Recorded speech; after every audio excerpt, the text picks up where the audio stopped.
Okay, I'm going to make a video that I wish I had found when I started on my healing journey.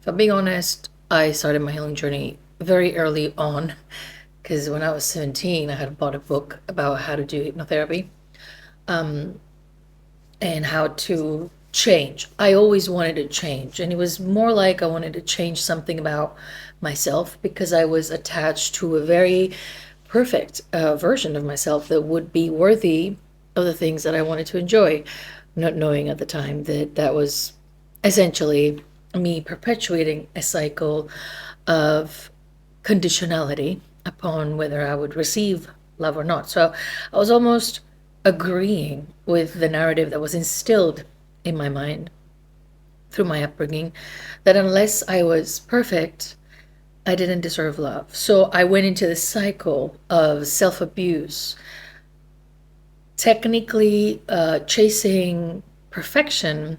But as we all know, perfection in itself is abusive, and perfectionism is abusive. And trying to reach somebody perfect so that you deserve the life that you want is quite a cruel thing to do for yourself. Not to say that setting goals is a bad thing, but I want to give you some learnings that I gathered through my own healing journey that I wish somebody had told me. Because when I entered the rabbit hole of healing as a boss in overthinking and trying to learn everything at the deepest depth I possibly can, thinking that the solution is somewhere deeper and further and further. And in the new book, it kind of led me to rekindle my relationship with my first degree, which was in psychology, and then I did hypnotherapy, and then I did family constellation trainings, and I did all sorts of things and trainings in the pursuit to find the perfect solution and the perfect recipe to create the perfect self. The perfect self that matches the self that I had envisioned I would one day be. And she was perfect, so she had it all and she was happy. And I didn't know then that what I was doing is I was attaching myself to a fantasy of a future version of me that was not only, first of all, deserving of love, which is why she finally got everything she wanted, the man of her dreams, the life of her dreams, the career of her dreams. All of her dreams magically came true, and she was so happy and content. And at the same time, the fantasy that I created was one that I could never reach because even when I achieved most of the things on that list, what happened was an immediate sort of experience of wanting to just push everything away because I found it very overwhelming. Because after a lifetime of chasing a fantasy and an illusion, when the things that you dreamt about happen, you're suddenly left with a feeling of now what? And we can translate this in terms of how we function as people. Hope keeps us in a state of pursuit, which is a nice state for us because we're anticipating reward, and when we get the reward, it is rarely what we expect it to be. And it happened so in my life, which was pretty much very miserable. I got depressed twice. Nobody knew it, nobody realized it, nobody even understood it, and actually, not even myself really until afterwards. But through the solitude of going through all of these phases, I saw myself manifest things that I had dreamt of, only to, when they happen, to feel overwhelmed and then fall into, it wasn't depression per se, but it was another grief. So I fell back into my grief, which led me to realize that what I was doing my entire life to keep me out of this deep, deep grief that I held within was to hope for a better tomorrow. And it's a great mechanism to have, right? Because hope keeps us attached to life and to trying. But for me, it became my only path to create a sense of well being, which meant when I wasn't chasing a better, dreamy, fantastic tomorrow, and I was actually living in the tomorrow that I was wishing upon, now I felt suddenly that it wasn't as good as it should be, and it should be better, and I have to do more, and I have to do more, and I have to do more. And again, it's not from the side of I have goals and let's do more, but it was always like when I touched on the fantasy collapsed, and suddenly I was left with the idea that I had, a representation of that idea or a fulfillment of that idea. But what I felt inside was back into that original grief that I've been trying to avoid my entire life. Why am I saying all of this on the internet? I want you to know that the experience of pursuing a happy forever after in our lives is a very valid process that keeps us from sinking in our deep grief. And why do we have this deep grief, you may ask? And I will say, obviously, without trying to diagnose anybody, but children that are now adults that were raised in environments that neglected their emotional world, that treated them badly, shamed them, criticized them, compared them, loved them in conditions.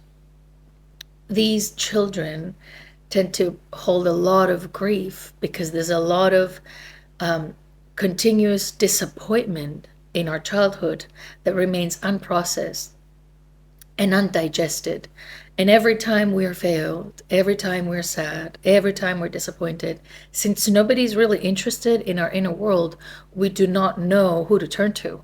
And we don't have the vocabulary to actually turn to someone. So we go within and just hold that grief, unable to process it really, and unable to move through it. When I was about in my early 20s, I did my first effort at therapy. And I was at the time struggling with so much stress, so much anxiety that was through the roof. And the first sort of one of the first questions that this therapist asked is, what's your relationship like with your parents? And what's your relationship like with your dad and all that? And I thought, why on earth are you talking to me about my past when I have a burning problem right now, which is my anxiety? I can't find peace. My mind is racing. I can't come down. I can't relax. And I'm using all sorts of things to try to calm me down that actually end up making it worse. And I remember leaving very upset from that session, thinking, how dare this person assume that there's something wrong with my parents or with my family life, or that could even be the reason why I suffer. And I want to say this because I want you to know that I understand if when you're struggling with something in the moment, which is I'm stuck with my life, my relationships are not working, I feel horrible about who I am, my self-confidence is low, I am broke, I don't enjoy my work, I have no sense of direction in life, I'm lost, I'm miserable, I have no friends, everything is a mess. And here we are, and people are saying, what about the relationship with your parents? It's frustrating, right? Because what we want is a solution to our burning problems. But I'm sure that if you somehow made it to this video, you've been online and you've looked for solutions to your problem and the techniques and the reframings and all of the other ways to perceive and understand and treat the issues you have at hand. But usually they don't lead to change. And what I feel like we are possibly doing with the overuse of the mindset is that we are trying to outrun our trauma, like a David Goggins type of lifestyle where we are running and abusing our body and feeling all of that pain, the physical pain, so that we don't feel the emotional pain, or to say to that emotional pain, look, I'm stronger than you, right? We're in this competition.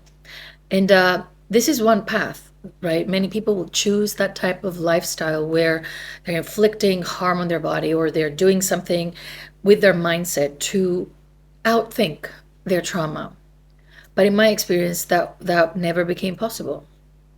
I don't know, mostly because the brain that I developed through my childhood, and it's the brain that actually helped me cope with my childhood, was a very overthinking brain. So it was very hard for me to outsmart it with anything external. It would always take me back to the same places over and over again, be it in relationships, in the men that I chose, and in perpetually playing small and not owning up to my strength, not living to my potential, not trying at life. And I want to make something very clear before I give you the insights and the kind of understanding behind all of this, is that when we do healing work, which we've sort of like overgeneralized, we don't heal into the perfect life. That is such a idiotic way to see something as complex as healing, because for maybe some people things are easy. For some people a simple reframe can change their minds. But for someone who has been chronically abused emotionally, has a brain that contains so much pain and so much complexity and so many defense mechanisms, that it's not easy to just use one simple phrase and have it resolve everything. I remember I used to see this person who was more like, she was doing like, I don't know, I think it was tapping or whatever. And she would say to me, come on, the things that you're going through are just simple. And she'd take the pen and she like, you hold on to them and you just let them go. And I was like, excuse me. Because at some point when we are very intellectual about our processes, and that was for me, that kind of worked against me since I went into a deep dive and studied all of these things. It was almost impossible to just drop it. It was almost impossible for a mindset shift to change what was so concrete inside my mind that it just made me feel helpless, right? It made me feel like I couldn't do it. But by no means do we go from healing, which is seriously what it is grief work. You're grieving. When you're doing the healing work, you're grieving your past by addressing what happened in the past, what happened to you, why it happened to you, who did it to you, who did what, who you became, almost like reading or witnessing, watching a movie of your own life. But now you are both the observer of that life, finally, a witness in your unwitnessed and not validated past, but you're also reliving it in a context where you're becoming the child that you were then, so that you are in touch with what really happened. And then you're also the observer and the adult that can come in and help you shift that trauma. And that is what we call inner child work, which is healing work, which is grief work. I have this 21-day hypnotic experience that I designed basically to help people go through this process. And I got a message the other day from someone that just said, I really want to share this reflection that came up today, blah, blah. And then they said, but I seem to be crying every day. Is that normal? Why am I crying every day? And for me, I'm thinking it feels good to hear that they're crying. It means something moved in them. But it is essential. You're going to cry because not only the release, the emotional release, because you're going to grieve. And when we finally grieve what is to be grieved for, we create enough space to live our lives instead of holding all that grief. And then every little thing that happens in our lives throws us back a million years and holding all of this pain over and over and over again. But by no means, when you heal, you will have a life that won't hurt you, or you will never be betrayed or cheated on, or things are going to happen that are not going to be things that you wanted. Nobody is promised the perfect life unless you want to live in such a concrete delusion with life that you're creating life full stop, like fully in control of it, which I don't think is a sane way to experience life fully. And it's a way of continuing to have control. But unless you want to do that, life is what it is. It's just that if we do our healing work, we are not only more prepared to handle it because we know ourselves and we know how to take care of ourselves because we have taken care of ourselves in the way nobody has. But also when things happen, we are dealing with what happens in the now instead of regressing in an unprocessed past that we keep sort of projecting into our current experience and also use it to predict our future. We've designed our future from very early on when we said, nobody's ever going to love me. People are always going to hurt me. Everybody is always mean to me. All the things. I am not good enough. I am not worthy. All the beliefs that we acquired during our first formative years due to the relationships that we had with the important people in our lives, which are our parents, undoubtedly, even if they gave us roof, even if they gave us food, even if they paid for our school, they failed us, which is normal because it's hard to raise children.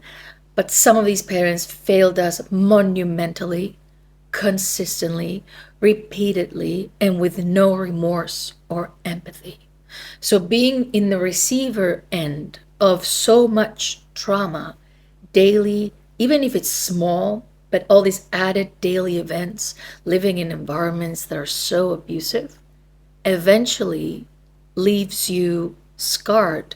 And you exit that childhood with a bunch of horrible beliefs about who you are, what you deserve, and what this world is going to be for you. You have decided already the kind of life that you're going to live based on this warm up that you've had, this first experience that you've had in the microcosm of the family. You go into the world and you will possibly recreate a lot of that. And the reason you will recreate it is not because you are consciously deciding to recreate it, but since so many things about your past kept you stuck and remained unresolved, what happens as a way to process all of that, your mind is going to look for similar patterns in order to try and find some solution. It's almost like it's trying to resolve a puzzle. And when it sees a similar piece, it says, we need to bring this piece in and make it fit.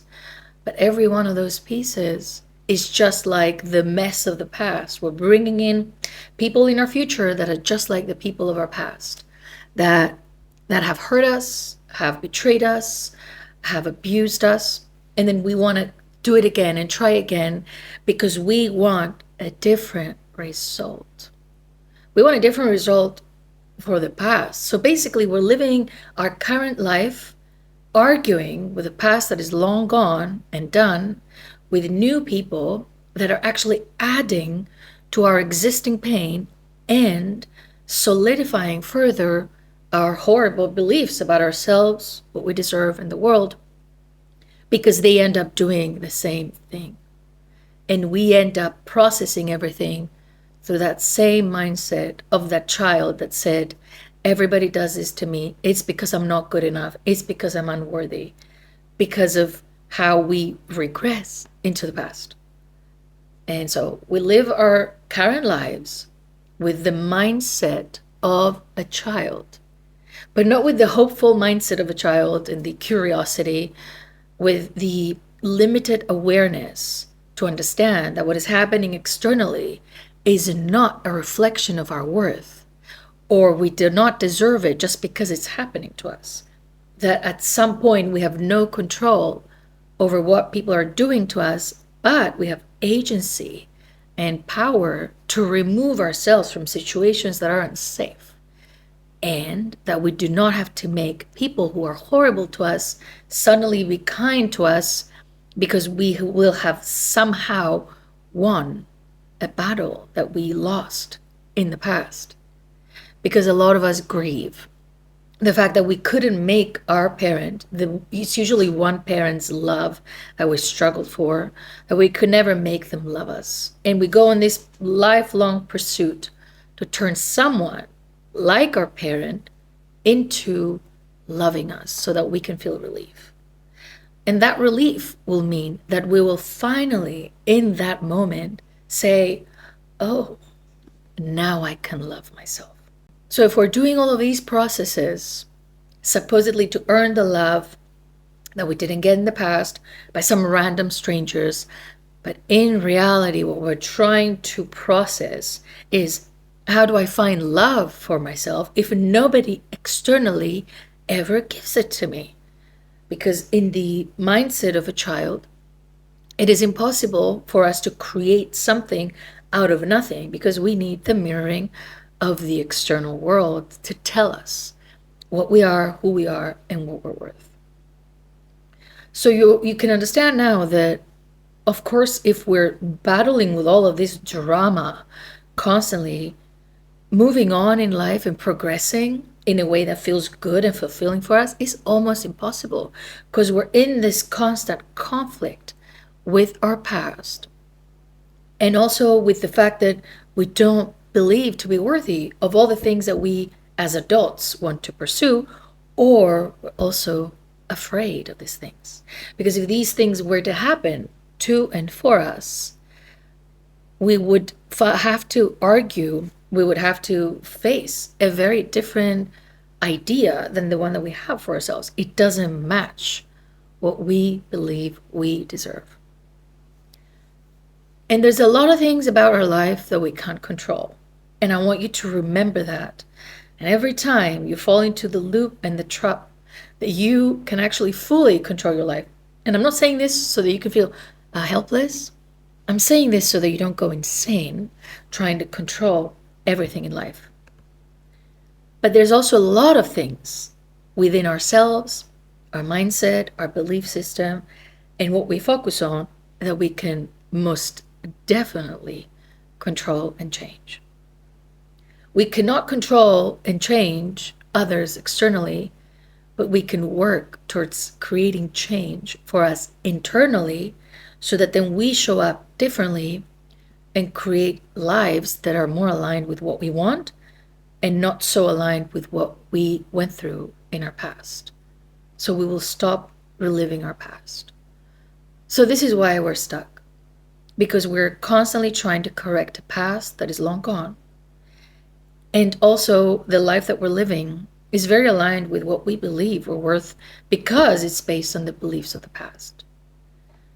But at the same time, we have another part, this adult us, that is looking online and seeing people have things and they're like, I want those things too. Which is, some of it could be, thinking that we want them and thinking that they were going to make us happy. And then we strive for them. And when we get them, we get even more depressed because they didn't make us feel good enough or worthy. And we don't love ourselves even when we achieve those things, and suddenly something else is wrong with us, because the pattern is to constantly change ourselves in order to be deserving, because we fundamentally do not feel worthy enough. I think the core wound that we're all dealing with comes down to feeling worthy. Worthy to exist, worthy to take up space, worthy to be loved and accepted as who we are. We think for any of these things to happen, we have to put so much work. And at the same time, if any of these things are to happen, is a very unknown territory that we do not know how to navigate. So that brings us to the next part. We have the healing, we have the grief work, and what that opens up space for us as we see our beliefs, our worth, the relationships that shaped us. We see who we became in that process. And then we have to put all of that new awareness into basically rebuilding the self that we are with new skills, right? With leading with authenticity, basing our life desires on alignment with what is true for us and not chase the lives of others. We put in some skills, right? We have to learn how to be consistent, how to show up, how to be disciplined. We have to be okay with failing, right? So it's like, that is another process. It's not the same thing to go on a healing journey and explore your mother wound, and then tomorrow morning, because you've explored your mother wound, you get the partner of your life, you hit the lottery, and you wake up in the body of your dreams because you fixed your mother wound, or you fixed your nervous system, or you fixed the self-sabotaging part of yours. Although for some people, depending where they are in their journey, those little tweaks can open up those doors for them. But usually what happens with childhood trauma survivors is that we are lacking the fundamental skills to keep us on track of a life that is real, that requires effort, because our entire lives we were attached to fantasies. And fantasies don't require too much external and uncomfortable work. It just requires a lot of fantasy. And for that, we're great because we all managed to figure out a way to live in our minds more than we live in this world. So the fantasy that we have of that perfect life and what we think is going to give us can stay there. But us doing the actual steps consistently until we get there, and learning how to fail, learning how to adjust and how to pivot and how to learn more and how to not personalize everything. Oh, I'm a failure. I'm never going to amount to anything. Like, none of that drama. It requires a whole different person. Because in your childhood, first of all, you were just trying to survive. So you didn't learn any of those life skills. Instead of most of the skills that you learned are ones of avoidance. How do I stay alive? By avoiding exposure, conflict, sharing what I think, love, people, whatever, mistakes. Most of the mechanisms that we developed were ones that kept us somehow safe and hidden from the tyrant of the house that was one of the parents that was hyper focused on breaking us. And to an extent, they broke the personality we would have developed had they not gone to war with us. But they never, ever, ever managed to break the psyche because they do not have access in there. But what they did have access in is here. They have infected your mind with so much horrible beliefs about you, so much toxicity. They have infiltrated the process. They have sort of like instilled themselves in you. And now you talk to yourself worse than they ever did, because there was things that maybe they wouldn't see about you, but you are not letting anything drop. You're constantly there being mean to yourself, judgmental, horrible, criticizing, punishing. Punishing under the pretense of protection, but still. So that is the process that we understand through doing our healing work, is that just when we see all of that, then we're like, oh, wait a minute, that voice that I hold within, it's not mine. That is my parents. It's an amalgamation of their favorite hits, favorite emotional hits that impacted you. And now, even if you're away from them, if you manage to estrange yourself from them and to disconnect from them, you're noticing that that voice still exists in you. And that inner critic is very well installed into who you are, up to a point where you can't even differentiate which one is you and which one is this critical voice of them. It's almost like they have an introject into your system that independently thinks and processes and kind of ruins everything for you. So in this cycle of the healing process, you will have to mend the relationship with yourself, but also reclaim your internal space as only yours. And nobody's allowed to be in that space. Nobody's allowed to live there, camp there, and then try to run your life, because your life is yours. But if we continue to think the way that we're thinking, talk to ourselves the way we've always been talking to, dwell in those horrible and toxic beliefs, that voice that has camped in our brain has built a castle, and now they're the sole owners of our experience, and they're guiding our experience, which means that no matter how much distance you will create from toxic and abusive parents, and you leave everybody behind, the city will follow you wherever you are. The inner city that you are will follow you anywhere you are. Wherever you go, the city is going to follow you. So you can't run away from it. And these people who have installed themselves in you are still running the show.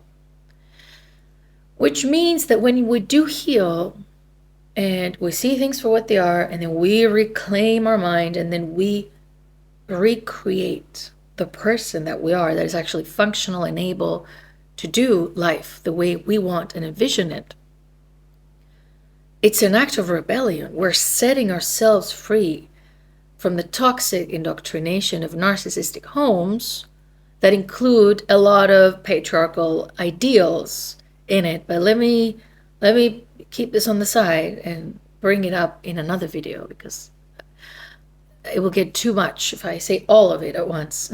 That's just something I try not to do, but it's just hard. Because everything is so interlinked into how we are programmed to live in societies where we are not the owners of our experience. And we just follow rules, and we don't know our worth, and we're chasing our worth, and we're trying to be loved by people, we try to be accepted, we try to be like others, and we don't feel like there's space for us to be our authentic self. So we are stuck because we're trying to recreate our past, and we're in this present time with the skills of dysfunction, which cannot really help us do much in our current life. And we have an inner voice that feels like it's us, and we don't even know who we are, but that inner voice is saying horrible things to us, which means how will we get unstuck with that voice saying those things to us? What do we do with that voice? And that voice, for me, some people say ignore it, have a fight with it, blah blah. I think in the primary phases of healing, that voice just needs to be recognized for what it is. But as you claim ownership of your own inner space, you become stronger than that voice. The concept and the idea when we're doing the inner child work and when we're processing with these parts is that we find a way to communicate with these parts and to create an ambience of collaboration. And the idea would be that the inner critic will turn into a loving parent. And for some of you, this might be possible. And for others of you, you will have to see it in the process that maybe some parts of that part are so infected that they cannot turn into a loving parent, and they need to be silenced. And they can only be silenced through the act of acting differently, even if this is saying something else. Which brings us to the essence of why we're really stuck, is because the actions that we take, the actual literal actions, are not aligned with what we want, but are aligned with what we fear or what our mind is telling us, which is all linked to the past, right? So we are stuck because we're living in the past. We have horrible beliefs about who we are, what we're worth, and what the world is going to give us.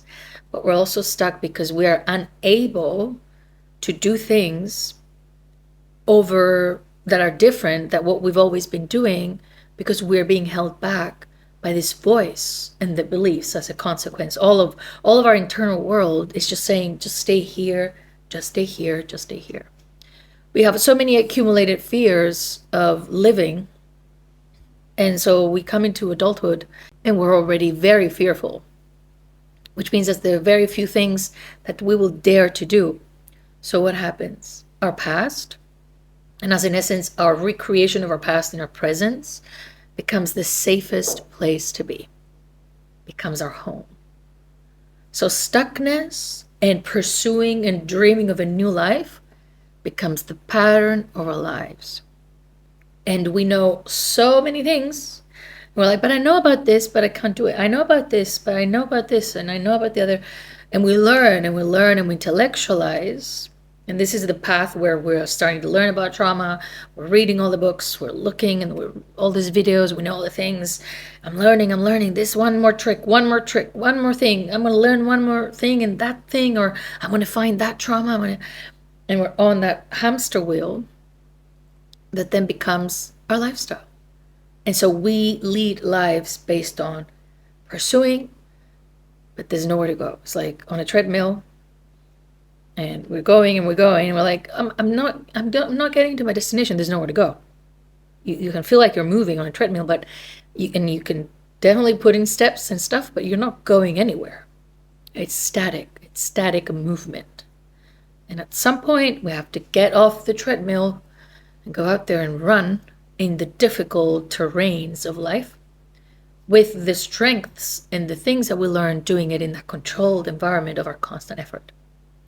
Which leads me to say that if you've been stuck for a while, right, you hate yourself, No matter what you do, nothing changes. You feel like you're falling behind in life. So you've been on this treadmill for a while.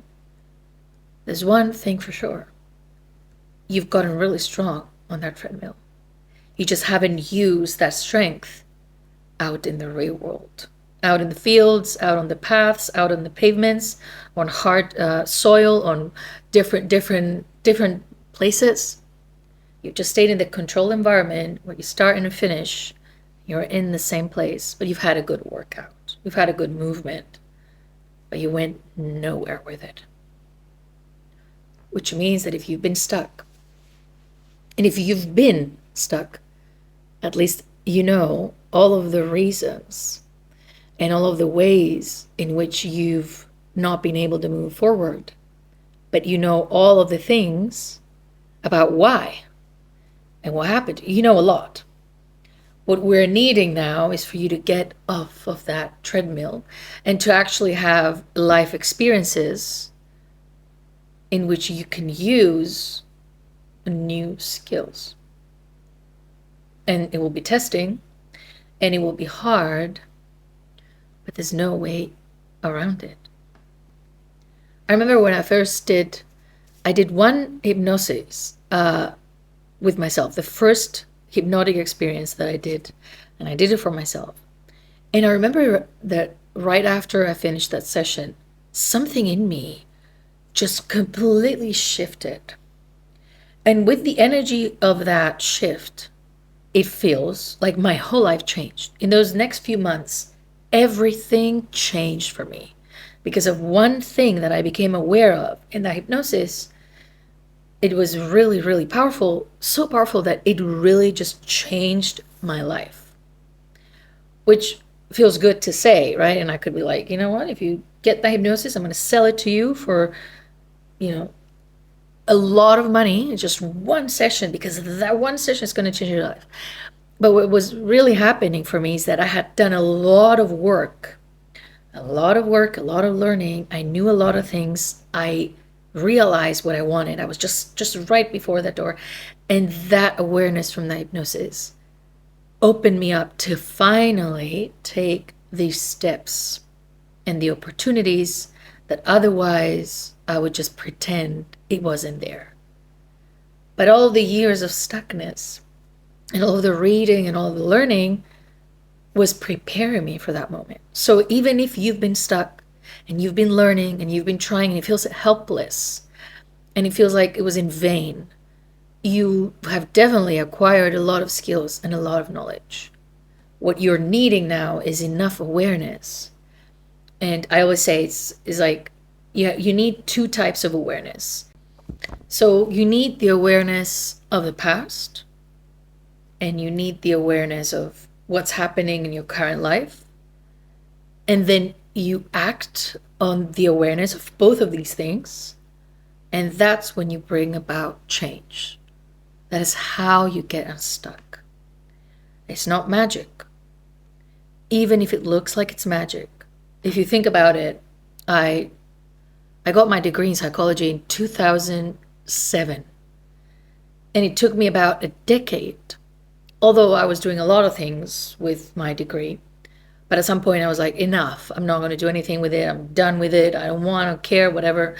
But it took me a long time after gaining that degree to start really going towards the direction that actually created a path for me that I found fulfillment. I found the profession that, I was finding for the longest time random jobs, and in between I would find something meaningful. But the moment that I was actually ready for that change, because of the awareness that I started to get and the space that opened up in me and the beliefs that I began to question and how everything just cleared up, I had already accumulated. I had the degree, I had the experience, I had my master's, I had the idea, and then I'm like, oh, I'm going to do this. And then I started with the hypnosis, and then I created a life for myself, and I created a profession I love and fulfills me. But by no means did I create the perfect life in which I'm always happy, or that my job is not hard, or I don't go through crippling self-doubt on the daily, because putting yourself out there and starting to build a business when you have absolutely no idea how to do that is not easy, right? And you're also live in an environment that I don't have a lot of people sort of like cheering me on for that, right? Because that's just a totally different thing than what my closest environment is doing. But nonetheless, the it felt like magic and that everything aligned. But the reason everything aligned is because there was a lot of work from the past that actually now became sort of like foundation for that change to actually materialize. And so I went from a phase where I was truly helplessly stuck to taking a leap and trusting that I'm going to do whatever I was going to do. And then things worked out. But I was looking for these opportunities and working towards them and preparing for them for years. It just happened that they've all sort of like clicked in that right moment, right? So I don't want you to worry that being stuck is somehow a waste of life, because in a way you've been preparing. But I also think that at a certain point you have to take the leap and start getting awareness in a way that it moves you and changes you, not just by absorbing books and learning more things, but using it to actually gain the awareness of what's necessary. Which brings me to my last point. I think that, okay, for me, it became a career because I've always been interested in this, and my first degree was psychology. So either way, this was going to be something I would have to investigate. So my own issues sort of led me to deepen my knowledge in something that became my profession. And that is not necessarily true for everybody. Not everybody needs to learn everything about therapy and study and get a PhD in sort of trauma work or whatever, right? But everybody has to do, in my opinion, a basic type of inner work that covers the most important aspects that all need to do. More like an initiation to our adulthood by sort of clearing out a little bit of what childhood left us with, give us enough awareness of what happened to us, our defense mechanisms, how we cope, our beliefs, and all of that, so that we can start with a little bit of an advantage rather than with so much disadvantage and with being held back so much, right? So we all have to have basic knowledge for what healing is, how our mind works, subconscious mind, what happens with our parents, what childhood can sort of like be like for us, and what are the side effects of that. Like, have a general knowledge and then do basic work. And that is the basic grief work that serves as the real initiator to you. It's like a rite of passage to adulthood, where we're coming back to ourselves. We're like, great, that's what I learned, that's what I know, that's what I'm like, and I want to get there, not because I'm pursuing my worth, not because I'm not good enough, but because these are my adult goals. This is what I want for my life. And then we sit down and realistically create goals that we work towards, and that is hard. From people who lived in a past that they've had to just fantasize for a miracle, for a savior, for a Prince Charming, for whoever to love them, and for things to magically happen, and for universe to work in our favor, and all of that, to go to, oh, I have to work for the life that I want, and I'm not going to take it personally, because that's what life is. We set goals, we work towards them, we help our mindset adapt, we learn skills, we learn how to fail, we learn how to do things, and then we continue. You don't personalize every failure. Is that what life is about?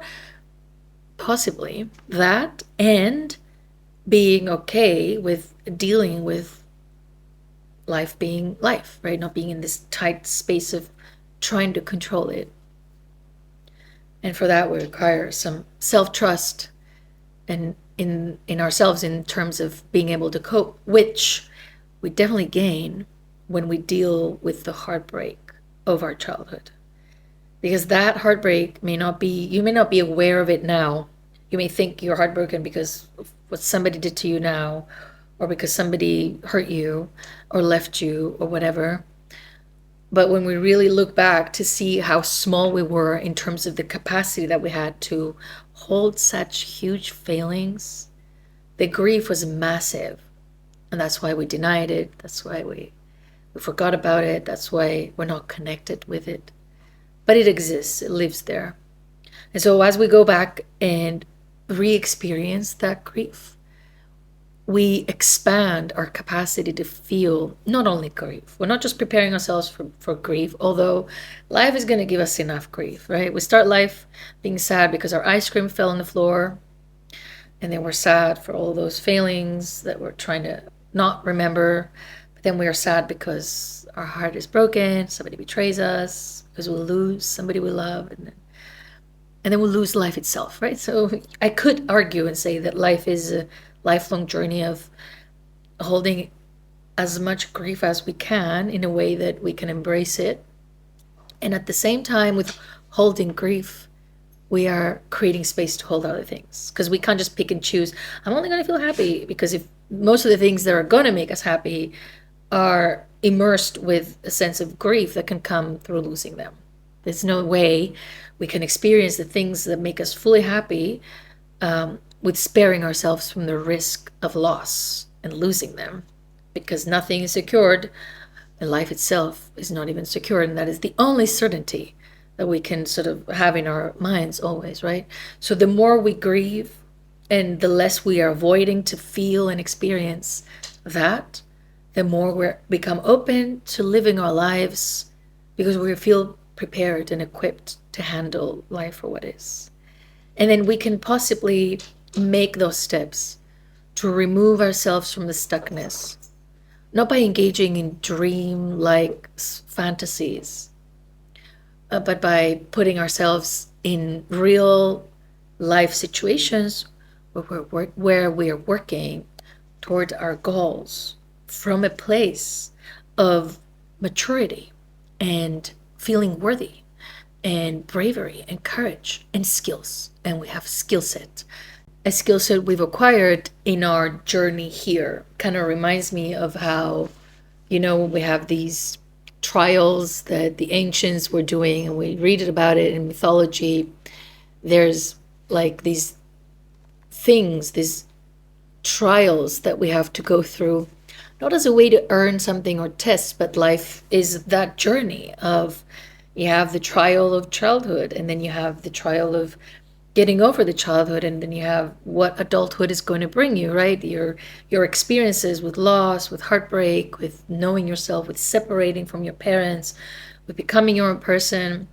And then for some people is marriage or parenthood, an illness, whatever. And life just keeps going and expands you and opens you up to the next level.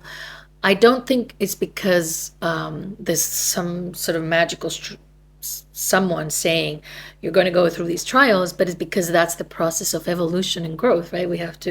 We keep progressing, but life is going to happen regardless, and these trials will show up regardless. And even if we're stuck in that same loop of trials, some of the other things will eventually catch up with us. We can't just stay stuck forever there, and life is not going to happen. Life is going to happen to a capacity that is going to happen no matter how much we try and avoid it, right? I think I've said enough. I hope this has helped you. And my hope is that if you are where I was all those years ago looking for answers, I have given you some sense of direction as to what needs to happen. I also have a free Healing 101 course you can grab. It's down in the description box, which is teaching you the basics. As I said before, I don't want you to go and get a PhD unless you're obsessed like myself or you want a career in doing this work with other people. But it's just going to teach you the basics, and it has some prompts for you to think about things. It just opens you up. And for those of you that are ready to dive even deeper, my 21-day hypnotic experience, the heal phase, which is phase 1, is the perfect starting point to unburden your system and to give you so much awareness. And I give you prompts in those sessions, but all of that awareness that you can gain from there, if you then implement changes in your life because of that awareness, that is when you will see that you will truly and fully, finally, get unstuck. So that's all for me today. I'll see you guys soon.